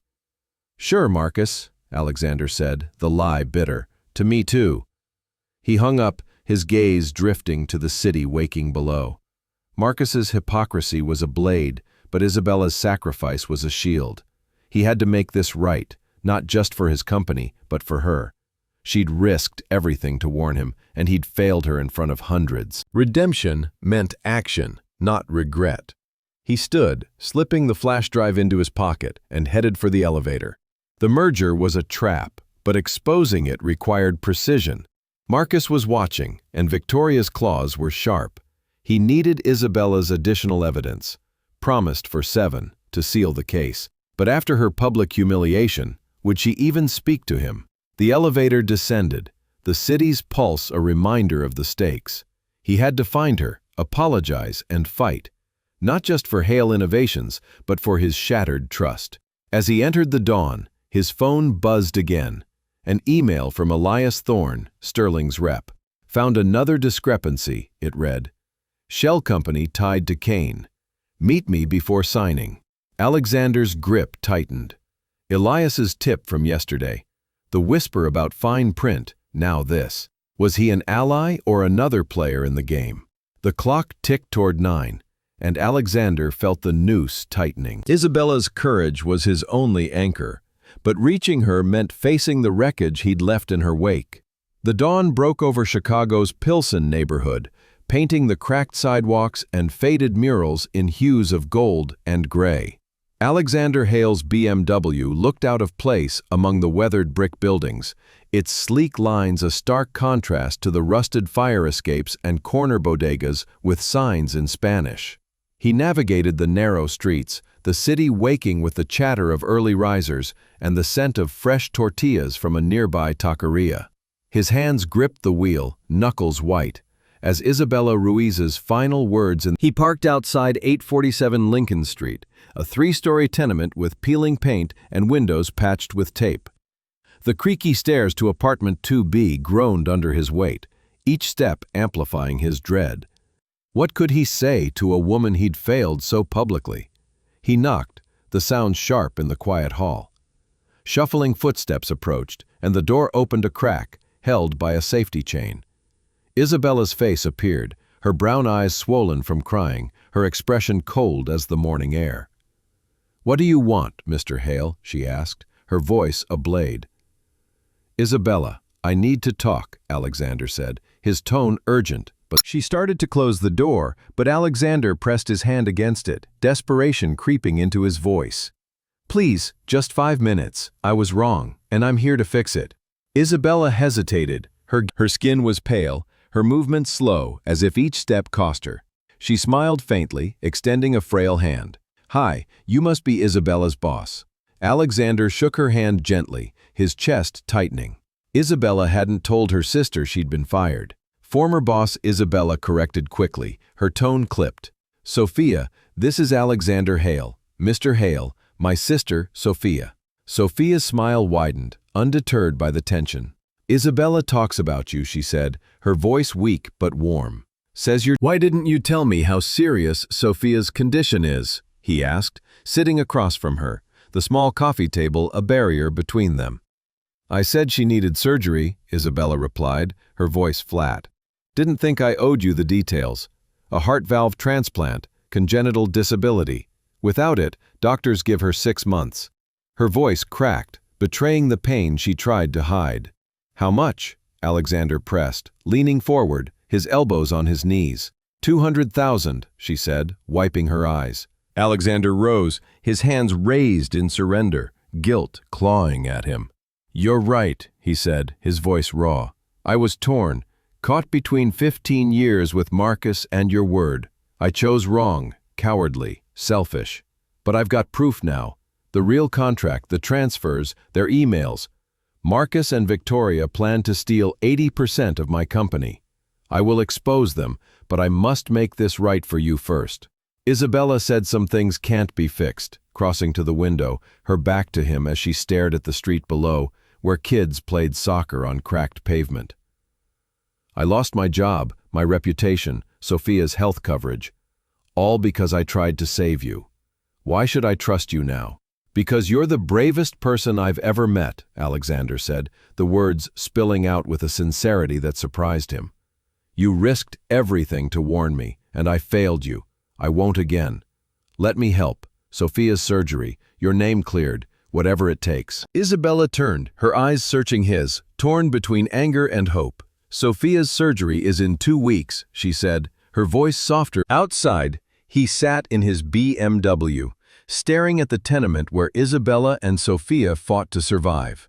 The flash drive in his pocket held the truth, but he'd lost something more precious, her trust. Pilsen bustled around him, families gathering for a street party, music and laughter spilling from a nearby porch. It was a world apart from his glass tower, yet Isabella's courage bridged it, a beacon he'd failed to follow. He started the engine, resolving the hardening. Marcus and Victoria would face justice, but first, he had to rebuild what he'd broken. Sophia's frail smile flashed in his mind, and an idea sparked. He couldn't undo yesterday, but act today, not for pity, but for the woman who'd risked everything to save him. The merger loomed, Marcus's shadow closer than ever, but Alexander's fight was no longer just for his company. It was for Isabella, and the future he was starting to imagine with her. Alexander Hale sat in his office, the Chicago skyline fading into dusk beyond the floor-to-ceiling windows, a tapestry of amber and steel. The flash drive in his pocket burned with evidence. Marcus Kane's betrayal, Victoria Lang's collusion, the doctored contracts and siphoned millions. But Isabella Ruiz's face, etched with hurt and defiance, haunted him. Her dismissal 3 days ago, orchestrated by Marcus's lies, had been his failure, a choice to trust a friend over truth. With the merger signing postponed indefinitely under the guise of legal reviews, Alexander was buying time, but Marcus's growing agitation was a tightening noose. He needed to act to save Hale Innovations and restore what he'd broken with Isabella. His phone buzzed, a call from Northwestern Memorial Hospital. He'd reached out that morning, driven by Sophia's frail smile and Isabella's desperate need. "Dr. Morales, this is Alexander Hale," he'd said, choosing his words carefully. "I want to cover Sophia Ruiz's heart surgery, anonymously. $200,000, no trace to me. Make it look like a federal grant or charity fund." The cardiologist had paused, stunned by the sum, but agreed, citing the hospital's donor program. Dr. Morales's voice confirmed, "The funds are in place, Mr. Hale. Surgery's scheduled for next Tuesday. We've informed the family it's a medical aid program. They're overjoyed." Alexander exhaled, a rare warmth spreading through him. It wasn't absolution, but it was a start. "Thank you, doctor," he said, ending the call. He leaned back, the city's pulse a distant hum, and pictured Isabella's relief, her burden lifted, even if she'd never know his hand in it. But shattered in that auditorium, her trust remained a wound he couldn't bandage with money alone. Across town, in Pilsen's vibrant heart, Isabella sat on the worn couch in her apartment, the Mexican blanket draped over her lap. The call from Dr. Morales had come an hour ago, her cheerful voice a lifeline. "Sophia's surgery is fully funded, Miss Ruiz, a federal program for severe heart cases." Isabella had nearly dropped the phone, tears spilling as she ran to Sophia's room. Her sister lay propped on pillows, her pale face brightening as Isabella shared the news. "We did it, Sophia," she whispered, hugging her gently. "You're going to be okay." Sophia's eyes, so like Isabella's, sparkled with hope. "A government program?" she asked, her voice weak but curious. "You didn't even apply." "Sometimes, hospitals do it for eligible patients," Isabella said, repeating the doctor's words, her heart still racing. "What matters is that you're getting the surgery." They hugged again, the apartment's modest walls echoing with rare joy. The sounds of a Pilsen street party, marimba music and laughter, drifting through the window. But Isabella's mind churned. The timing felt too perfect, too sudden. She pushed the thought aside, focusing on Sophia's smile. But a seed of suspicion lingered. Had Alexander meddled? She'd told him no charity, no pity, yet the coincidence gnawed at her. By Saturday, Alexander was restless, the merger on hold, and Marcus's calls increasingly insistent. He needed Isabella's additional evidence promised days ago to seal the case against Marcus and Victoria. But after her public humiliation, would she even speak to him? He remembered her mentioning weekend jobs and scraping cash for Sophia's care. Determined, he spent the day scouring Chicago's North Side, cafes, offices, anywhere hiring part-time cleaners. At 5, he found her at a small accounting firm on Michigan Avenue, her silhouette framed against a window she was wiping down, her navy uniform traded for a plain t-shirt and jeans, her hair in a loose ponytail. Even in labor, she moved with a quiet dignity that stopped him cold. He waited across the street, the magnificent mile buzzing with shoppers and tourists until she emerged, her bag slung over her shoulder. "Isabella," he called, crossing the street, his voice softer than he meant. She turned, surprise flashing to annoyance, her brown eyes narrowing. "Are you following me now?" she asked, her tone sharp as she adjusted her bag. "What is this, Mr. Hale?" "Not like that," he stammered, caught off guard by her fire. "I heard about Sophia's surgery, the program covering it. I'm happy for you, honestly." Her gaze softened, but suspicion lingered. "So what?" she said, starting toward the subway, her steps brisk. Alexander fell in beside her, matching her pace. "Can we talk?" he asked, his voice earnest. "5 minutes. About what happened. About how you were right. About making this right." She stopped, turning to face him, her expression a mix of exhaustion and defiance. "I don't need your pity," she said, her voice low. "You feel guilty, I get it. But I'm done being your redemption story." "It's not pity," Alexander said, stepping closer, the city's hum fading. "It's respect, admiration, something I'm still figuring out. You made me question everything, Isabella. Loyalty, courage, what it means to do right even when it costs you. I failed you in that auditorium, but I'm learning who I want to be because of it." Her brow furrowed, caught off guard. "And who's that?" she asked, her voice softer now, searching his face. "Someone worthy of your courage," he said, his words raw. "Someone who doesn't let fear or blind trust win. Let me start by helping. Clear your name. Take down Marcus and Victoria. I need your help to do it." Isabella studied him, the Chicago wind tugging at her hair. "It's cold out here," she said finally, glancing at a corner coffee shop, its warm lights spilling onto the sidewalk. "We can talk there." Inside, the cafe was quiet, and the scent of roasted beans was a balm. They sat by the window, 2 steaming hot chocolates between them. Isabella stirred hers, her eyes on the cup. "So, what did you find?" she asked, her voice steady but curious. Alexander pulled a folder from his bag, laying it open. "Everything," he said, his voice low. "The shell company, Sterling International Holdings, is owned by Marcus and Victoria. $23 million in transfers to Marcus's account, emails plotting a hostile takeover. They plan to leave me with nothing but debt." Isabella flipped through the pages, her eyes widening at the proof. "This is worse than I thought," she said, looking up. "What's your plan?" "Expose them Monday," he said, leaning in. "Board meeting, 2 o'clock. But I need your evidence. The photos, recordings. It's the final nail." She nodded slowly, weighing his words. "And after?" she asked, her voice cautious. "You take them down, then what?" He hesitated, then met her gaze. "I want you back at the company, not as a cleaner, vice president of operations. You've got the skills and the integrity. We need you." She nearly choked on her drink, a laugh escaping. "Vice president? That's wild. I'm just—" "You're not just anything," he interrupted, his voice firm. "You're brilliant, brave, and honest, which Hale Innovations needs." They sat in silence, the weight of his offer settling. "Can I think about it?" she asked finally, her fingers tracing the cup's rim. "Of course," he said, his hand inching toward hers, stopping short. "But Isabella, job or no job, I want you in my life. Not as a savior or a janitor, as you." Her eyes met his, a spark igniting. She said we're from different worlds, but her tone wavered, less confident.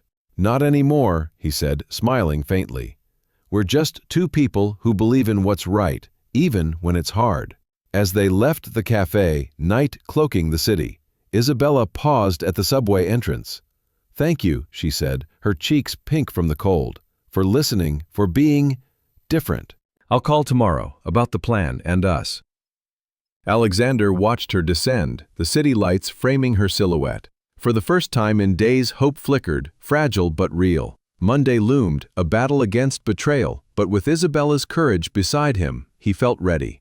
The morning sun sliced through the blinds of Alexander Hale's corner office, casting stark shadows across the polished desk where the flash drive of evidence lay like a grenade. Chicago hummed beyond the windows, its skyscrapers indifferent to the storm brewing within Hale Innovations. Alexander's fingers drummed the desk, his mind a battlefield of Isabella Ruiz's courage and Marcus Kane's betrayal. The merger with Sterling Corporation, now a confirmed trap, was set for 9, but Isabella's promise of additional proof at noon offered a lifeline. Yet Marcus's growing suspicion, his probing glances at yesterday's lunch, tightened the noose. Alexander had stalled the signing with vague legal excuses, but time was running out.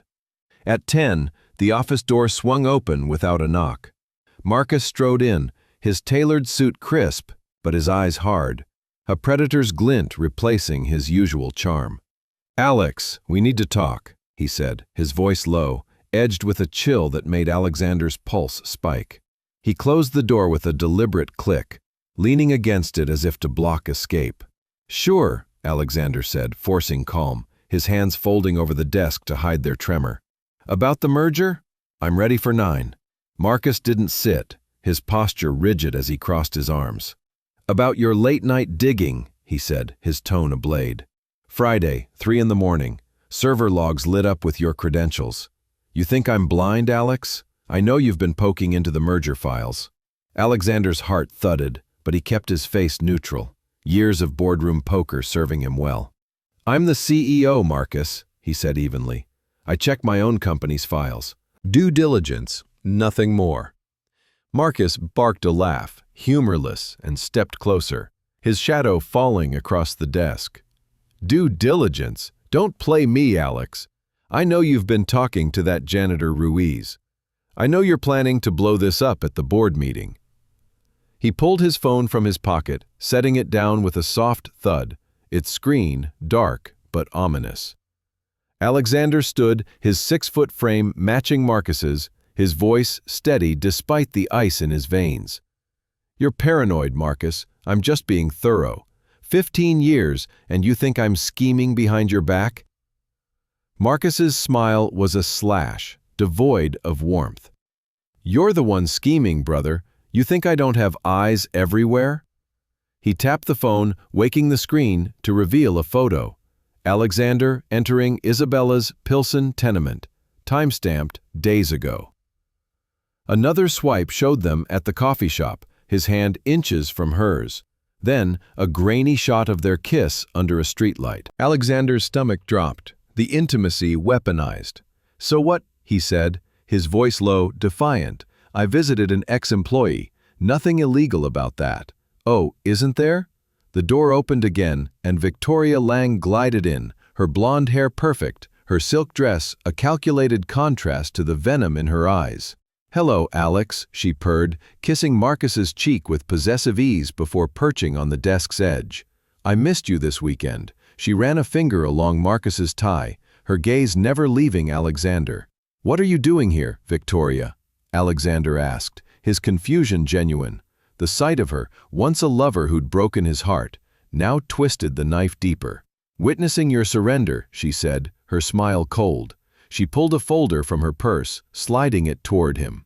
"You used company resources to track a fired employee, then funneled $200,000 to her sister's surgery. abuse of power, Alex, and a romantic entanglement with a subordinate who had access to sensitive files. That's a scandal waiting to happen. Alexander grabbed the folder, flipping through forged emails, altered bank records, and doctored contracts painting him as a corrupt CEO bribing Isabella for favors. His blood boiled. "This is fake," he said, tossing it back. "You know it is." "Of course," Marcus said, standing to tower over him. "But who'll believe you? A CEO cozying up to a janitor, siphoning company funds to play hero. The board will eat it up." He tapped his phone again, revealing a photo of Isabella and Sophia leaving the hospital, a handwritten note scrawled in the margin. Secondary target, pressure point. Alexander's fists clenched, rage surging. "Don't you dare touch them," he growled, stepping forward, his voice a low threat. "Not a threat, Alex," Marcus said, pocketing the phone with a smirk, a promise. "One call, and Isabella Ruiz won't find work in this city." And her sick sister? Accidents happen to fragile people. "You're a monster," Alexander spat, his eyes blazing. Marcus adjusted his tie, unfazed. "I'm a businessman," he said coolly, "and you're a problem to be handled." Alexander turned to Victoria, searching for a trace of the woman he'd loved. "You're okay with this? Threatening innocent people?" Victoria laughed, a calculated sound that chilled him. "Alex, you were always too romantic," she said, stepping closer, her perfume a ghost of old memories. "I didn't leave you because we weren't compatible. I left because you were small-time, scraping for millions while I wanted billions. Marcus offered that." She touched his face, her fingers cold. "You clung to morals. He didn't. Easy choice." Alexander pulled her hand away, his voice steel. "Morals aren't a weakness." "In business they are," Marcus said, circling the desk. "You built a $500 million empire playing nice. Imagine what you could have done without that leash. Here's the deal. Cancel the board meeting, destroy your evidence, and sign the merger at 9, or we ruin you and the Ruiz sisters." "And if I comply?" Alexander asked, his mind racing for an out. "You leave Isabella and Sophia alone." "If you keep quiet," Marcus said, opening the door, "they live their little lives in peace. Cross us, and they'll wish they hadn't. You've got 1 hour, noon, or it's over." Victoria followed Marcus out, her heels clicking a final warning. Alexander sank into his chair, the city's hum a distant roar. His phone buzzed. Isabella, her voice urgent. "Alex, I'm at the building. Everything set for the meeting?" He closed his eyes, the folder of forged lies staring from the desk. If he told her about Marcus's threats, he risked her safety. If he lied, he betrayed her again. "I'm here," he said, his voice rough. "Isabella, the meeting's off. Legal issues. We need more time." Silence stretched, her suspicion palpable. "You sound off, Alex. What's wrong?" "Just a snag," he lied, hating himself. "We'll talk later." "All right," she said, her voice heavy with doubt. He hung up, burying his face in his hands. Marcus and Victoria had him cornered, their blackmail a noose. But as despair crept in, his phone pinged, an anonymous email from an encrypted address. "Check Kane's office," it read. "Penholder, digital recorder, proof of threats." E.T. Alexander's pulse surged. Elias Thorne, Sterling's rep, had tipped him again. A spark of hope flickered, but noon loomed, and Isabella's safety hung in the balance. He needed her evidence and courage, but protecting her meant risking everything. The night cloaked Chicago in a restless hush, the streets below Hale Innovations glowing with the pulse of streetlights and late-night taxis. At 9 o'clock, the building was a skeleton of its daytime bustle, with only the hum of security cameras and the occasional sweep of a guard's flashlight breaking the silence. Isabella Ruiz slipped through the basement service entrance, her heart pounding as she punched in an old access code, unchanged from her time as a cleaner. The door clicked open, a faint creak echoing in the dim corridor. She wore dark jeans and a hoodie, her hair tucked under a cap to blend into the shadows, her phone a lifeline in her pocket. Marcus Kane's threats against her and Sophia, revealed by the morning's call to Alexander, burned in her mind. His sudden cancellation of the board meeting, his strained voice, something was wrong, and she couldn't wait for answers. The service stairs were a maze of concrete and flickering bulbs, each step a calculated risk. She moved silently, her sneakers soft against the steps, her breath shallow to avoid detection. Marcus and Victoria Lang's blackmail, photos of Alexander with her, forged documents painting him as corrupt, had cornered him, but his lie about legal issues didn't fool her. 15 years of reading people, from corporate sharks at McKinsey to street vendors in Pilsen, told her Alexander was protecting her, sacrificing his company to keep her and Sophia safe. She wouldn't let him. The executive floor was a ghost town, the glass-walled offices dark save for the city's glow filtering through. Marcus's corner suite loomed at the end of the hall, its door a silent challenge. She paused, listening for guards, her pulse a drumbeat. A flashlight beam swept the far corridor, and she ducked behind a potted plant, her body pressed against the cool wall until the guard passed, his radio crackling faintly. "Clear," she whispered to herself, slipping toward the door. It was unlocked, a stroke of luck or Marcus's arrogance, assuming no one would dare. Inside, the office smelled of leather and ambition. Marcus's desk a chaos of papers and coffee cups, a sign of his unraveling control. Isabella's eyes darted to the penholder, Elias Thorne's cryptic email to Alexander looping in her mind. Check Kane's office, penholder, digital recorder, proof of threats. She'd intercepted the forwarded message when Alexander, shaken, had shared it before hanging up. Elias, Sterling's enigmatic rep, was a wild card. His tips about discrepancies, and now this, hinting at an ally, or a deeper game. She couldn't trust him, but she trusted the desperation in Alexander's voice. Her fingers closed around the penholder, a sleek silver cylinder heavy with secrets.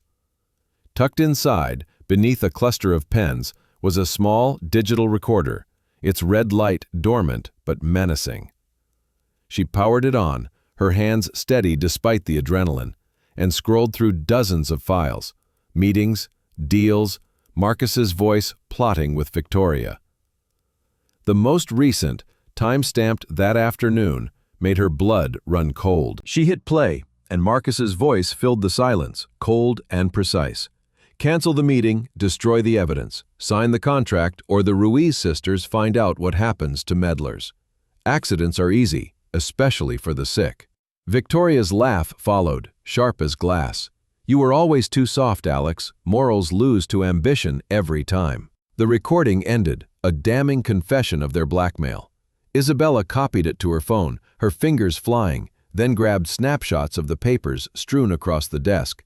Forged contracts with Alexander's signature, fake emails, and a chilling photo of her and Sophia leaving the hospital, scrawled with secondary target, pressure point. Her stomach twisted, but she pushed through, snapping more. Bank records showing Marcus's $23 million haul, a memo outlining the shell company, Sterling International Holdings. Every click of her camera was a step toward justice. A floorboard creaked outside and she froze, the recorder slipping back into the holder. Footsteps approached, heavy and deliberate, a guard closer than before. She ducked under the desk, her body curled tight, her breath held as the door nudged open. The flashlight beam swept the room, lingering on the desk's chaos before retreating. "Clear," the guard muttered, the door clicking shut. Isabella exhaled, her heart racing, and slipped out, pocketing her phone. She'd gotten what she came for, but the risk wasn't over. She retraced her steps, down the service stairs, out of the basement, the city's night air a shock against her flushed skin. By 6 the next morning, she stood outside Alexander's Lincoln Park apartment, a modern high-rise with a view of Lake Michigan's restless waves. She rang the buzzer, her hoodie damp from the pre-dawn chill, her resolve ironclad. Alexander answered in a bathrobe, his face haggard, eyes shadowed from sleeplessness. "Isabella?" he said, shock softening to worry. "What are you doing here so early?" "It's urgent," she said, stepping inside as he opened the door. The apartment was sleek but lived in, books on finance stacked beside a worn guitar, a nod to a life beyond the boardroom. "Alexander, about yesterday, you lied about the meeting. I know why." He sank onto the couch, running a hand through his hair. "You don't understand the danger," he said, his voice rough. "Marcus threatened you and Sophia. I couldn't risk." "I know," she interrupted, pulling her phone from her pocket. "I heard it." She played the recording, Marcus's voice chilling the room. "Accidents are easy." Alexander's eyes widened, a spark of hope cutting through his despair. "How did you?" he started, but she cut him off, showing the phone's gallery. Photos of forged documents, the hospital picture, the memo. "I broke into Marcus's office last night," she said, her voice steady. "I nearly got caught, but I got this. The recorder, his threats, and their plan. We've got enough to bury them." Alexander stood, pacing, his robe slipping open to reveal a plain t-shirt.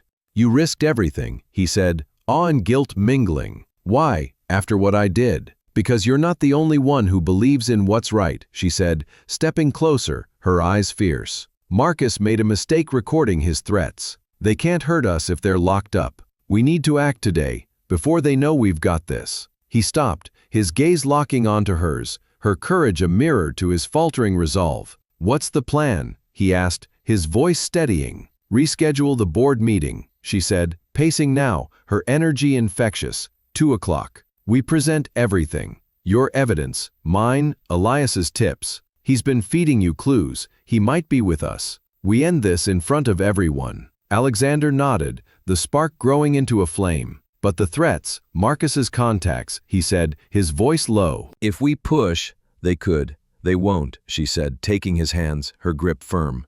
"They're exposed. The police will handle the rest. Trust me, like I'm trusting you now." He looked at her, the woman who'd gone from janitor to his anchor, her hands warm against his. "Okay," he said, squeezing back. 2 o'clock. "We do this together." She smiled, a mix of relief and fire. "Together," she echoed. As she left, the city waking behind her, Alexander felt the weight of the fight shift. The boardroom loomed, a battlefield where truth would clash with betrayal, and with Isabella by his side, he was ready to face it. The auditorium at Hale Innovations pulsed with tension, a sea of suits and whispers filling the rows under harsh fluorescent lights. At 2 o'clock, the Chicago skyline framed the scene through towering windows, its steel spires glinting in the autumn sun. Alexander Hale stood on the stage, his hands steady, despite the storm in his chest, and the flash drive of evidence heavy in his pocket. Beside him, Isabella Ruiz adjusted the projector, her navy blazer crisp, contrasting with the janitor's uniform she'd worn days ago. The board members, executives, and Sterling Corporation's team, including Elias Thorne, sat expectantly, their faces a mix of curiosity and impatience. Marcus Kane and Victoria Lang occupied the front row, confident smiles masking the noose tightening around them. "Ladies and gentlemen," Alexander began, his voice clear and resonating through the microphone. "I've called this meeting to chart the future of Hale Innovations. But first, here is an introduction to our new Vice President of Operations, Isabella Ruiz." A murmur rippled through the crowd, eyes widening as they recognized the former cleaner, now standing with authority. Marcus shot to his feet, his face paling. "Alex, this is absurd," he snapped, his voice sharp. "You can't—" "Sit down, Mr. Kane," Alexander said, his tone steel cutting through the room's hum. "You'll have your moment soon." Isabella stepped to the microphone, her brown eyes scanning the crowd, unflinching. "Good afternoon," she said, her voice steady, commanding. "Many of you recall my last time in this room accused of espionage. Today, I'm here to reveal the truth." She clicked the projector and the first slide became a forged Sterling merger contract.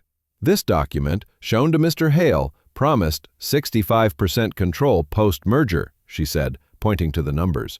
"But this," she switched slides, "is the real version, slashing his control to 15%. Funneling assets to a shell company." The room erupted in gasps, chairs creaking as board members leaned forward. Marcus's smile vanished, his fists clenching. while Victoria's eyes darted to the exits. "Outrageous!" she stood, her voice shrill. "Those are fakes!" "Are they?" Isabella's smile was cold, unwavering. She pressed play on the sound system, and Marcus's voice boomed, chilling the air. "Alex is blind. 15 years of loyalty make him predictable. By the time he realizes, we'll have the assets and be gone."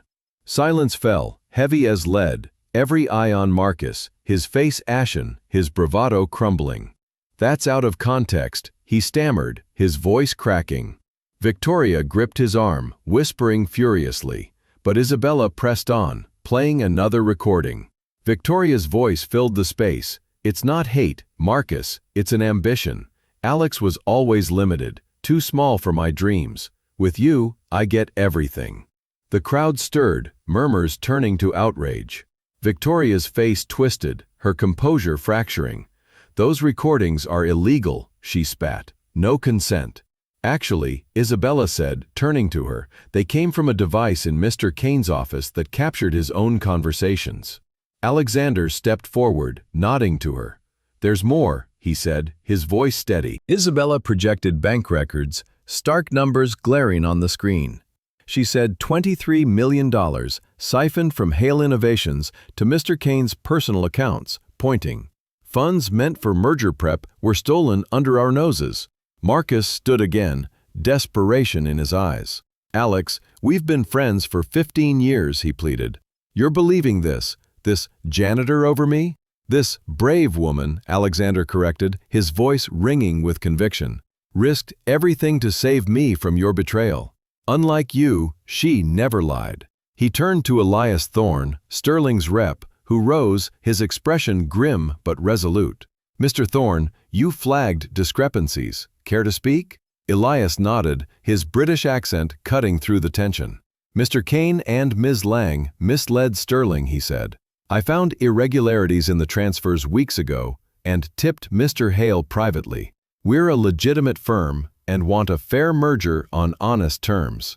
Marcus's mask fell, his laugh bitter. "You know what, Alex? I don't regret it. You were always too weak, too moral. You deserve what's coming." His words were cut short as a new voice echoed, "Not quite, Mr. Kane." Detective Harlan strode in, flanked by 2 officers, their badges glinting.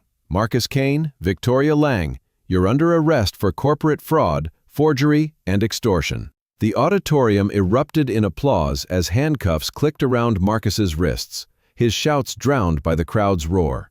Victoria struggled, her silk dress rumpling, but the officers were firm.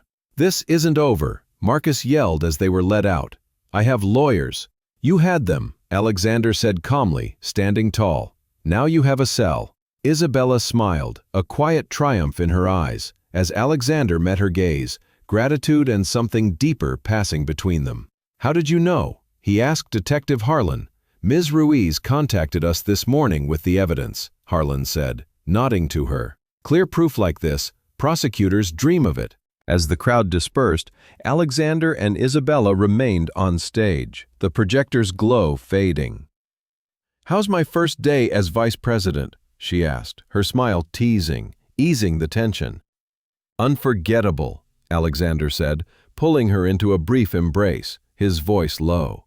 "You saved me, Isabella, in every way."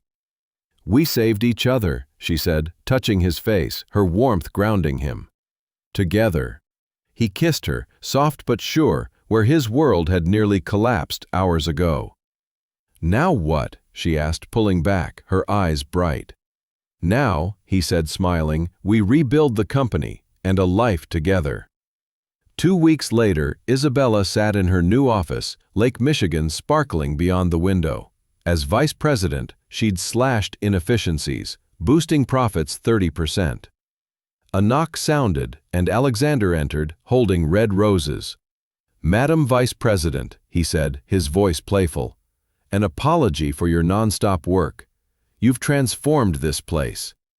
She took the flowers, touched. "You don't have to, Alex. I'm where I belong." "You saved my life," he said, serious now. "Showed me who I want to be." 3 months later, autumn painted Millennium Park in gold and crimson. Isabella stood in her new apartment, adjusting a simple wedding dress. Sophia was radiant beside her, fully recovered from surgery. "You're glowing," Sophia said, fixing her sister's veil. "You deserve this." At Lincoln Park Conservatory, Alexander waited among orchids, his smile dazzling as Isabella walked the aisle. Their vows spoke of courage and trust, sealing a bond forged in truth. At the reception, Elias toasted their success, noting new partnerships. Martha from HR asked, "What's next?" Isabella smiled, touching her stomach.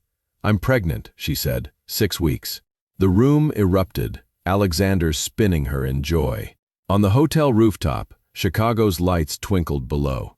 Isabella said, leaning into him, "From janitor to wife, expecting our child. Quite a journey." "The best part," Alexander said, kissing her head, "is that it's just beginning." What did you think of Isabella and Alexander's story? Rate it from 0 to 10 in the comments below.